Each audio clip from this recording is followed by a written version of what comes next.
درود بسیار به شما عزیزان، هر کجا که هستید، در کجا ایران و جهان.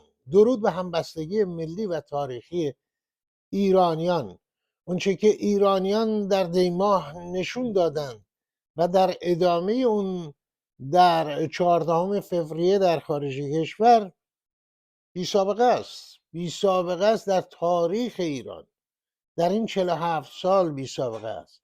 سنگ بنا رو ایرانیانی گذاشتن که از همون روزهای اول در اقلیت ممکن علیه این حکومت قد برافراشتن و این سنگ بنا بر اون ساخته شد. جانهای بسیاری پرپر شدن، رفتن، اما بنای عظیم و سترگی رو برپا کردن و میبینیم الان اون اقلیت به اکثریت رسیده در ایران و خارج ایران. حالا یه عده‌ای میان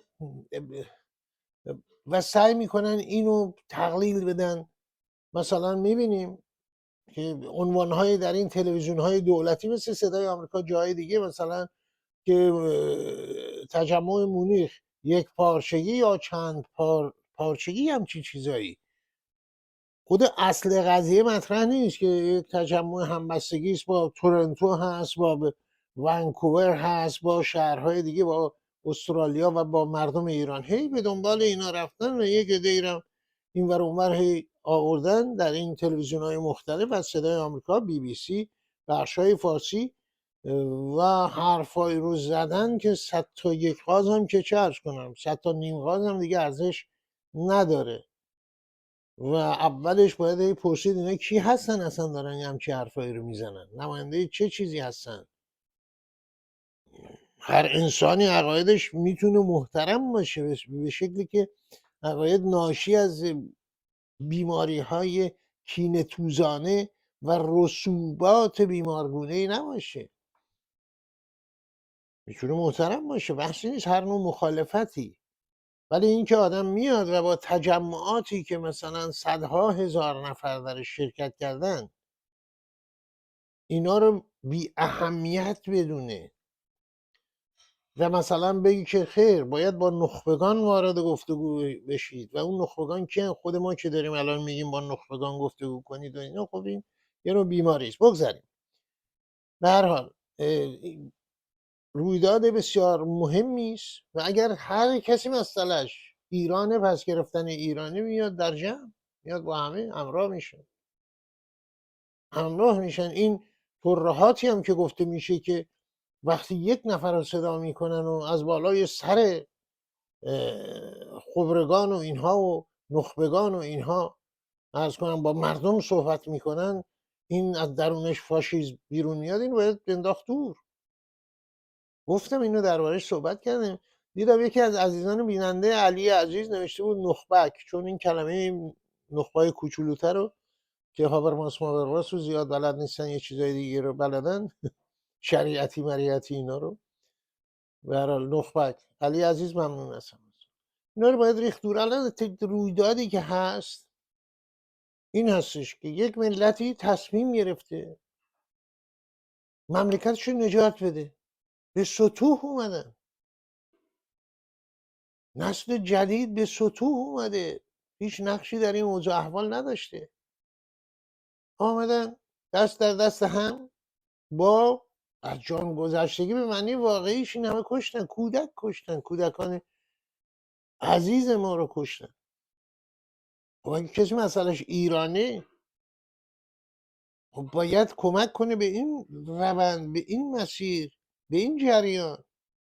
و بعد در ایران آزاد شده پس گرفته ما اول باید یه جایی رو داشته باشیم که در اونجا بخوایم دموکراسی برقرار بکنیم، هابرماس مابرماس رو برقرار کنیم اونجا، یا هر کی دیگه رو، پوپر و موپر و اینها رو. اول کشوری باید به اسم ایران داشته باشیم. آیا این کارهایی که دارید میکنید به کمک میکنه به پس گرفتن ایران؟ ابدا، کارشکنی است. عقاید محترم.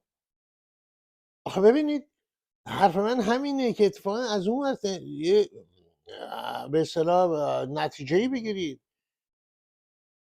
مثلا چریک فدای خلق ما آقای فرخ نگهدار رو داره دستش، اینا زمان پیش از انقلاب زمان شاه خب اسلحه دست گرفتن، جون خودشون رو به خطر انداختن، دیگران رو کشتن، ترور کردن. فاتح یکی از کارآفرین های نازنین روزگار رو کشتن، همه اینها یا سازمان های دیگه.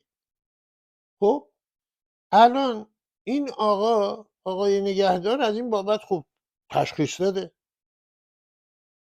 داده که برای حفظ نظام جمهوری اسلامی، نگهداری جمهوری اسلامی، چریک فدایی هست، مارکسیست هست، لنینیست هست، یه خورده سس ماویستی هم درش هست اینا، ولی برای موندگاری و نگهداری جمهوری اسلامی دقت بفرمایید میره با آخوند متحد میشه، دنبال آخوند. چون هدف چیه؟ نگهداری جمهوری اسلامی. من میگم حتی اینایی که یک جورایی عین همین آقای نگهدار هستن، ادعای مبارزاتی هرچی که داره، خب اگه هدف پس گرفتن ایرانه، شما هم این هدف رو دنبال کنید که چطور میشه پس گرفت. نیاد به این 300,000 نفر در تورنتو، 250,000 نفر در مونیخ، در جاهای دیگه اهانت کنید، توهین کنید، هی بگردید بخواید کوچیک کنید قضیه رو. دیدم آقای نوشته بود، چقدر قشنگ نوشته بود که متر دست بگیرید برید میدون، اینقدر بوده اونقدر بوده، چند نفر بودن چند نفر نبودن. حالا مقدمه طولانی تر از اصل مطلب شد، همه اینا رو گفتم. باز هم در این باره ها صحبت خواهیم کرد در روزهای بعد. آقای خامنه‌ای عملا خبر از وقوع جنگ در نزدیکی داده. مذاکرات ژنو تموم شد، مذاکراتی نبود، بعدها بیرون خواهد اومد. رفتن جوابای نهایی رو دادن به آمریکایی. حالا چه بیرون خواهد آمد چه نخواهد آمد، طبق معمولم آمدن گفتم به حساب پیشرفت ملموسی داشت وزیر خارجه بعد سعیدی، وزیر خارجه عمان، اون واسطه است. درست؟ این حرفای خیلی کلاسیک معمولی است که بعد از هر مذاکراتی میزنن، سال هاست، از زمان کودکی ما یادمون هست همچین حرفایی رو میزنن. به هر حال ولی پیشرفت ملموسی نه در کار نیست. در مسقط نشستن آمریکایی‌ها گفتن آقا اینه، شما باید اینا رو رعایت کنین. اونا گفتن ما صلاحیت جواب نداریم. درست؟ جواب خواهیم داد. جواب رو هم بلا فاصله بعد از عراقچی که از مسقط برگشت، علی لاریجانی رئیس شورای امنیت ملی آخوندها برد که اونا هم ظاهرا گفتن باید رسمی باشه، که رسمیش در همین دور مذاکرات ژنو بود. حالا خامنه ای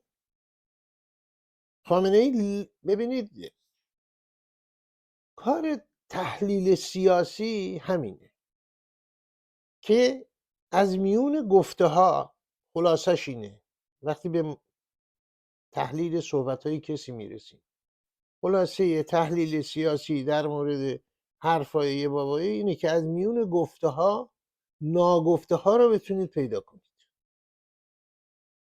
یا پیدا میکنید یا نزدیک به اون.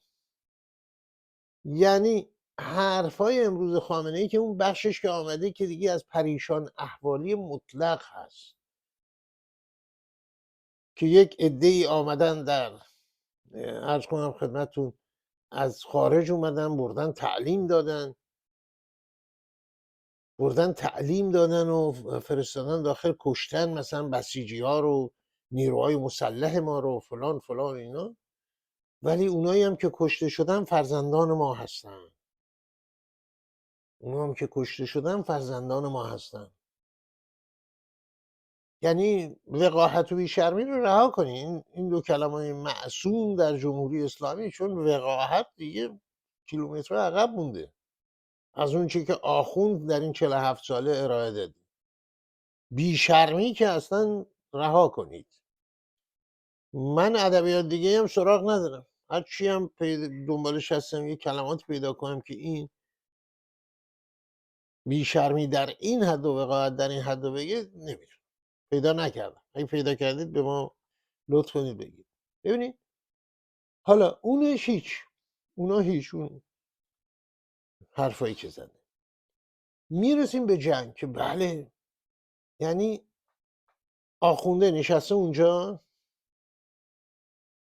توی کشوری، توی ایران اشغال کردن، نشسته اونجا، حتی به روی همون پام مریم نمیاره یا نمیاد، کسی به روش هم نمیاره قطعا، که آقا این اسرائیلیا آمدن که چه کارهایی که نکردن، وام گرفتن، پهپاد ساختن، خب با همون پهپاد زدن، سلامی ملامی هر چی که بوده اونا رو زدن، بازجویی کردن. اطلاعات ما رو الان به طور دقیق در همه زمینه ها دارن. آخه این سازمان های اطلاعاتی که راه انداختن همه علیه ملت ایران، همه علیه اوناست. دست فروش در دقیقش رو پیدا میکنم، در یکی از شهرک‌های نزدیک تهران میگیرن، الان اسمش از ذهنم پریده، جایی یادداشت کردم حتما خواهم گفت، چون تظاهرات بوده به عنوان عامل اسرائیل. خب عوامل اسرائیل مثلا دست فروش که نمیتونه در مثلا چه میگن شهر ری باشه، یا مثلا کرج باشه، یا مهرشهر باشه، یا جای دیگه باشه. همچین دست فروشه رو که بیاد مثلا ببرن تعلیم ببینه، نشونه های فلان فلان بمانه.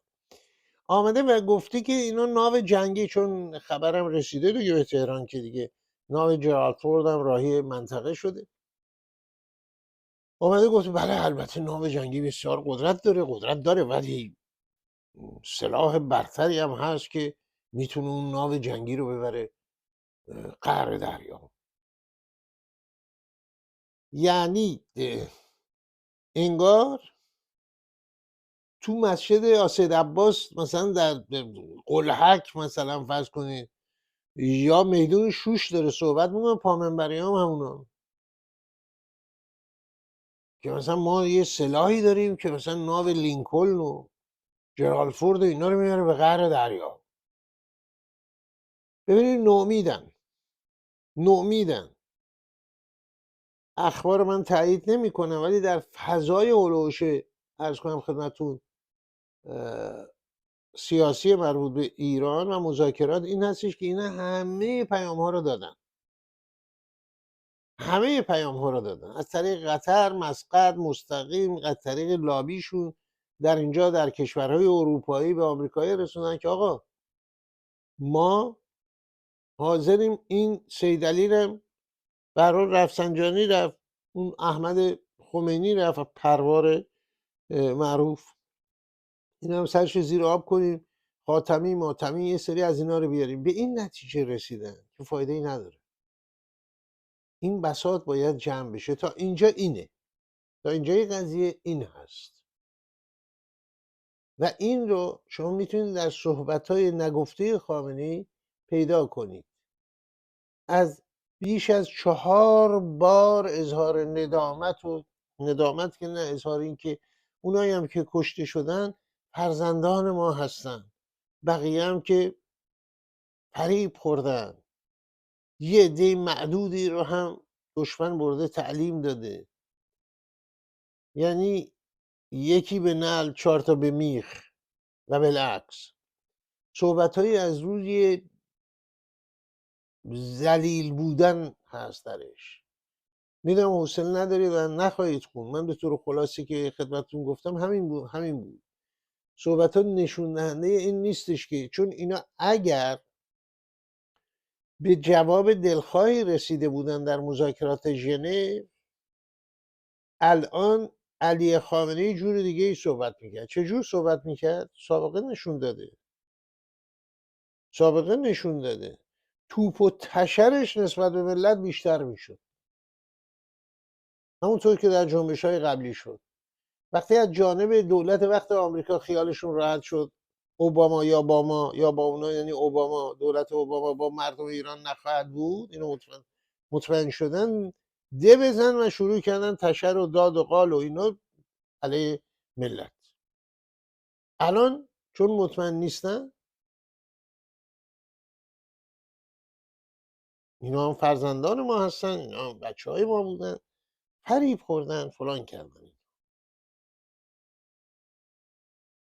این نکات هست، به خصوص اینکه یک حاشیه داستانم این عراقچی رو صداش زدن، مدیر کل یا رئیس دبیر کل سازمان جهانی به اصطلاح صلیب سرخ هم باش صحبت کرد. حالا قدرت اجرایی چندانی نداره، ولی اونجا خیلی شدیداً باش صحبت شده راجع به کشتارها در ژنو در حاشیه مذاکرات هستی با آمریکا. به هر حال اون چی که دیده شد و اون چی که عراقچی هم خودش گفت که باز تکرار کرد که مصاحبه مطبوع منعکس شده در رسانه‌های تهران که بله نه ما زیر بار این نمیریم، زیر بار اون نمیریم. خب اگر موافقتی شده بود دیگه این زیر بار نمیریم بار نمیریم نداشت. بنابراین موافقتی اونطور که جمهوری اسلامی سعی میکنه وانمود کنه یا لابیش سعی میکنه وانمود کنه با دو هدف: یکی اینکه به خودی ها دلداری بدن، دوم اینکه به مردم دلسردی بدن. این خیر موفقیت و موافقتی در ژنو به دست نیومده.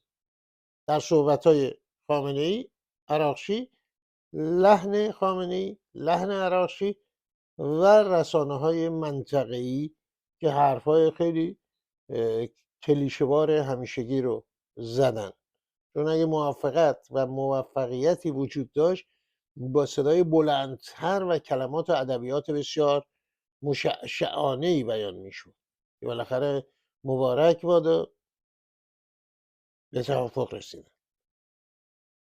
منتظر خواهیم بود خبرهای دیگه در همین مسیر باشه، حتما در خدمتتون خواهم بود و مطرح خواهم کرد.